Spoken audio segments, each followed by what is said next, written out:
नमस्कार मंडळी, मी प्राजक्ता तुम्हा सर्वांचं खूप खूप स्वागत करते आहे आणखी एका नवीन व्हिडिओमध्ये. तुमच्या इकडे पावसाळा कसा सुरू आहे? जोरदार पाऊस सुरू आहे की नाही? कमेंटमध्ये नक्की सांगा. आमच्या इकडे तर अगदी झड लागलेली आहे, दिवसभर कंटिन्यू पाऊस सुरू आहे. चला मग आजच्या व्हिडिओला सुरुवात करूया. टिप नंबर पहिली, आपल्याकडे ना अशा पद्धतीचे प्लास्टिकचे कंटेनर्स असतात. त्याच्यामध्ये काहीही स्टोरेज असलं तर ते संपल्यानंतर त्याचा आपण अगदीच असा काही रियूज करू शकत नाही, कारण ते एकदम लो क्वालिटीचे असतात. ठेवलं तरी पण त्याचा व्यवस्थित वापर नाही होऊ शकत. त्याचबरोबर असे तुमच्याकडे नसेल तर यूज अँड थ्रोचे तर असतातच, राईट? सो तुम्हाला काय करायचं, कोणतंही प्लास्टिकचं कंटेनर घ्यायचं जे तुमच्या वापरात नाही आहे. असं झाकण असलेलं असलं तर अतिउत्तम. आपल्याला मेणबत्तीने चमचा गरम करून घ्यायचा आहे आणि आपल्याला याला होल पाडून घ्यायचे आहेत. जो नूडल्स खाण्यासाठी चमचा तुम्ही वापरता, मॅगी खाण्यासाठी वापरता, त्या चमच्याचा इकडे वापर करायचा आहे. तुम्ही गॅसवरती फ्लेम चालू करून तसंही चमचा गरम करून तसंही करू शकता. त्यानंतर तुम्हाला काय करायचं आहे, हा डब्बा उघडायचा आहे. आता यामध्ये आपण होल भरपूर केलेले आहेत. आता तुम्ही या डब्यामध्ये तुम्हाला विचार पडला असेल की आपण असं काय करतोय? सो आपल्याला काय करायचं, यामध्ये टाकायचं आहे मीठ. आता इकडे माझ्याकडे जे नॉर्मल सॉल्ट असतं ते नव्हतं, खडे मीठ होतं आणि बाकी पिंक हिमालय सॉल्ट होतं. सो मग मी त्यामुळे इकडे खडे मिठाचा वापर करते. आपल्याला नॉर्मल मिठाचा वापर इकडे करायचा आहे. साधारणतः हे तुमच्यावरती आहे की तुम्हाला मीठ इथे कितपत टाकायचं आहे. मी इकडे मीठ साधारणतः पोह्याच्या चमच्याने 5 ते 6 चमचे मीठ फुल भरून टाकलं आहे. त्यानंतर इकडे घ्यायचा आहे शॅम्पूचा एक पाऊच. जो शॅम्पू तुम्ही वापरत असणार त्या शॅम्पूचा तुम्हाला इकडे पाऊच घ्यायचा आहे. आणि जर तुम्ही पाऊचेस वापरत नसणार, डायरेक्टली असे मोठे मोठे कंटेनर वापरत असणार, तर तुम्हाला इतपत यामध्ये शॅम्पू टाकायचा आहे की ह्या मिठासोबत जेव्हा आपण हा शॅम्पू मिक्स करतो तेव्हा हे चांगल्यापैकी मिक्स झाला पाहिजे. कोरडं असं आपलं सोल्युशन नाही झालं पाहिजे, अगदी मीडियम असं आपलं सोल्युशन तयार झालं पाहिजे. सो इकडे एक पाऊच आपल्याला पूर्ण लागलेला आहे 5 ते 6 चमचे मिठासाठी आणि व्यवस्थितरित्या मिक्स करायचं आहे. जोही शॅम्पू तुम्ही घेता त्या शॅम्पूला एक वेगळ्या प्रकारचा स्मेल असतो आणि तो स्मेल जो आहे मस्त असतो, दरवळणारा स्मेल असतो. आपण कधीही हेअर वॉश केला तर आपल्या केसांमधून सुद्धा खूप छान असा स्मेल येत असतो आणि ज्याला जो शॅम्पू वापरतो किंवा ज्याला छान रिझल्ट येतो तोच तो शॅम्पू वापरत असतो. सो तोच आपल्याला घ्यायचा आहे आणि त्याचा स्मेलसुद्धा सगळ्यांना प्रचंड आवडत असतो, म्हणजे ज्याचा त्याला. ओके, त्यानंतर घ्यायचं आहे लवंग. लवंग यामध्ये ठेवायचं आहे. हा डब्बा लावून घ्यायचा आहे. हा डब्बा तुम्ही तुमच्या घरामध्ये कुठेही ठेवू शकता. घरामध्ये जर माशा झाल्या असेल, कुंबट वास येत असेल स्पेशली पावसाळ्यामध्ये, तर हा डब्बा तुम्ही या पूर्ण पावसाळ्यामध्ये नक्की बनवा. हा एक हप्ताभर चालतो. हप्त्याभर नंतर पुन्हा तुम्हाला सेम करायचं आहे आणि ठेवायचं आहे. तुम्ही बाथरूममध्ये सुद्धा ठेवू शकता, किचनमध्ये सुद्धा ठेवू शकता. संपूर्ण कुंबटवास याने नाहीसा होतो. माशा या डब्यावरती याच्या आजूबाजूला बिलकुल फिरकत नाही. असं म्हणाल की घरातल्या माशा जातील का, तर असं नाही होणार. कुंबटवास जाण्यासाठी आपण हे बनवलंय, पण याच्या अवतीभोवती मात्र माशा राहणार नाही.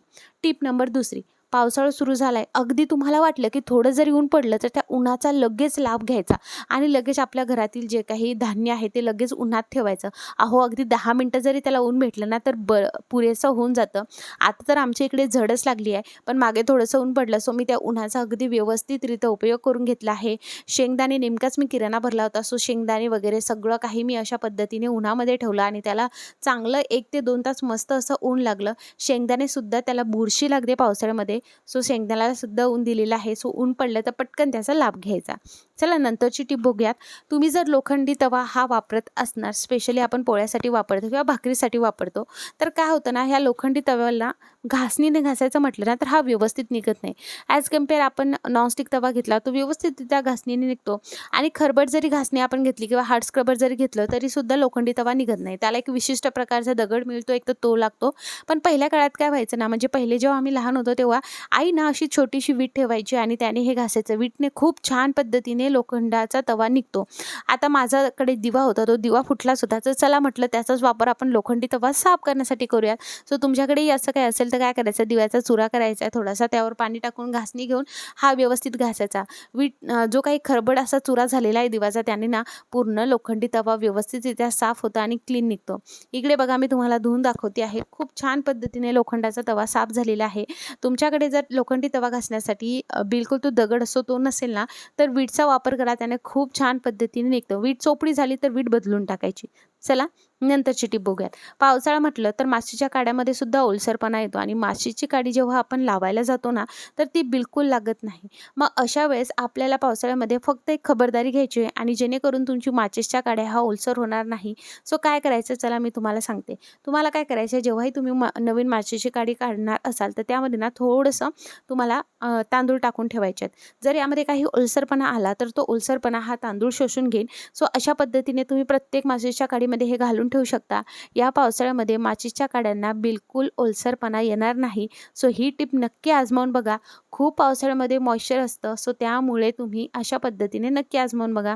सो चला तुम्हाला रिझल्टसुद्धा दाखवते. अगदी लगेच माचीसच्या काड्या जी आहे ती लागते. सो ही टिप या पावसाळ्यामध्ये नक्की अवलंबून बघा आणि मला अनुभव शेअर करा. चला नंतरची टिप बघूयात. ही टिप ना डेडिकेटेड आहे आपल्या हॉस्टेल सगळ्या मित्रपरिवारांना किंवा जे बॅचलर आहेत त्यांच्यासाठी. हॉस्टेलमध्ये ना आपल्याकडे ना बिलकुल प्रेस नसते. आता बघा बऱ्याचदा असं होतं की आपल्याला अगदी एकदम चोळामोळा झालेले आपले ड्रेस असतात आणि ती घालून तरी कुठे जाणार ना. आता हॉस्टेलच नाही, ज्यांना कोणाला हा हॅक ना प्रचंड आवडणार आहे, ज्यांना उपयोगात येईल त्यांनी नक्की हा घ्यायचा आहे. काय करायचं आहे, हॉस्टेलमध्ये पण आपण कुकर वगैरे छोटंसं नेतच असतो ना. काय करायचं आहे, तुम्हाला सरळ गॅसवरती ना कुकर अगदी कडकडीत गरम करून घ्यायचं आहे. जर तुमच्याकडे नसेल ना, तर ही टिप तुम्हाला नक्की आजमावायची आहे. आम्ही हॉस्टेलला ना ही नक्की करायचो आणि कोणाकोणाच्या आठवणी ताज्या झाल्या मला कमेंटमध्ये नक्की सांगा. माझ्या तर झाल्या बाबा आणि ही टिप तर आम्ही नेहमी आजमावतो आणि कधीतरी जर खरंच प्रेसचं लाईट नसेल ना, तरीसुद्धा ही आजमावल्या जाते आणि बस प्रेससारखं तुम्हाला फिरवायचं आहे. जर हे पुन्हा थंड झालं, पुन्हा तुम्हाला गरम करायचं आहे. सेम पद्धतीने जशा पद्धतीने प्रेसला इस्त्री होते, कडक इस्त्री बसते, अगदी तशीच याने सुद्धा बसते. तुम्ही बघू शकता मी अर्धं शर्ट तुम्हाला टी शर्ट प्रेस करून दाखवते आणि अर्धं मी तसंच ठेवते. तुमच्यासमोर मी तुम्हाला रिझल्ट दाखवणार आहे. सो हॉस्टेल मंडळी लवकर ही टिप बघा आणि हो जर तुमचे मुलं बाळं हॉस्टेलला असतील ना, तर त्यांना हा व्हिडिओ नक्की शेअर करा. कारण मला माहिती ही टिप तुम्हा सर्वांना आवडणार आहे. बघा माझ्या हाताकडची जी एक बाजू आहे ती अगदी चोळामोळा झाली आहे आणि एक एकदम जबरदस्त प्रेस झालेली आहे. रिझल्ट तुमच्या समोर आहे. चला आता पावसाळा म्हटलं तर आपल्याकडे खारी, बिस्किट, ब्रेड हे आणलेलं असतं. स्टॉक तर असतोच आपल्याकडे. पण पावसाळ्यामध्ये मात्र तो अगदी ओलसरपणा किंवा त्याच्यामध्ये ना अगदी आपल्या पावसाळ्यामध्ये कसं वातावरणातच अगदी एकदम मॉइश्चर असतं. सो त्यामुळे त्याचा जो काही कडकपणा असतो ना, तो निघून जातो आणि ते एकदम नरम पडतात. सो असं नको व्हायला तर त्यासाठी काय करायचं आहे, तुम्हाला बिस्किट वगैरे किंवा ब्रेड एका कंटेनरमध्ये काढून ठेवायचे आहेत किंवा मग असे एअरटाईट असेल तर तसंच ठेवायचे. पण आता आपण 2 घेतो आणि बाकीचे तसंच राहतो. सो काय करायचं, एका कंटेनरमध्ये टाकायचं, त्यामध्ये काही तांदूळ टाकायचं आणि हे हवाबंद डब्यामध्ये ठेवायचं. तुम्ही बघणार पावसाळ्यामध्ये ब्रेड, बिस्किट वगैरे नरम पडणार नाही. ही टिप नक्की आजमावून बघा आणि जर तुमच्या घरी लहान मुलं असतील तर त्यांना हे प्रोटीनचे बिस्किट नक्की द्या. ज्यांना जर बाहेरची खायची खूप सवय असेल तर त्यांना हे प्रोटीनचे बिस्किट द्या. याच्यामध्ये फक्त आणि फक्त प्रोटीन आहे. सो तुम्ही हे नक्की तुमच्या लहान मुलांना देऊ शकता. चला नंतरची टिप बघूयात. नॉनस्टिकचा तवा म्हटलं तर तो आपण हार्ड स्क्रबरने नाही घासू शकत. सो बऱ्याच वेळेस त्याच्यावरचा चिकटपणा ना तसाच राहतो. सो तो चिकटपणा घालवण्यासाठी काय करायचं आहे, मी इकडे गॅस सुरू केलेला आहे, तवा गरम होण्यासाठी ठेवला आहे. यामध्ये मी 1 चमचा बेकिंग सोडा टाकला आहे, अर्धा चमचा बेकिंग पावडर टाकलेला आहे.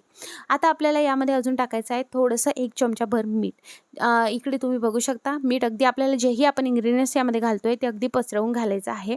सो इकडे गॅस जो आहे तो आपण अगदी सुरूच ठेवलेला आहे आणि मेन गोष्ट म्हणजे हे जेव्हा आपण बनवतोय ना, याने खूप जबरदस्तरित्या नॉनस्टिकचा तवा निघतो. त्यानंतर तुम्हाला साबण घ्यायचं आहे, भांडे घासत जे साबण असतात ते तुम्हाला घ्यायचं आहे. ते नसेल तुमच्याकडे वॉशिंग पावडर इकडे तुम्ही घेऊ शकता. व्हिनेगर घालायचं आहे तुम्हाला याच्यामध्ये थोडं आणि थोडंसं पाणी टाकायचं आहे. आता आपल्याला हे ब्रशने ना सगळ्या आपल्या तव्याला पसरवून घ्यायचं आहे आणि इतपत शिजवायचं आहे की हे थोडंफार जो आहे ते आटलं पाहिजे आणि पूर्ण पेस्ट आपल्या तव्याला लागली पाहिजे आणि थोडंसं सोल्युशन मात्र बाकी ठेवायचं आहे. पूर्ण आपल्याला हे सुकवून घ्यायचं नाही. आता बघा मी इकडे गॅस बंद केला आहे. आता आपल्याला काय करायचं आहे, अशा पद्धतीने झाल्यानंतर गरम गरम असतानाच आपल्याला एकदम सॉफ्ट घासणी घ्यायची आहे, ओलसर करून घ्यायची आणि नंतर हा घासून घ्यायचा.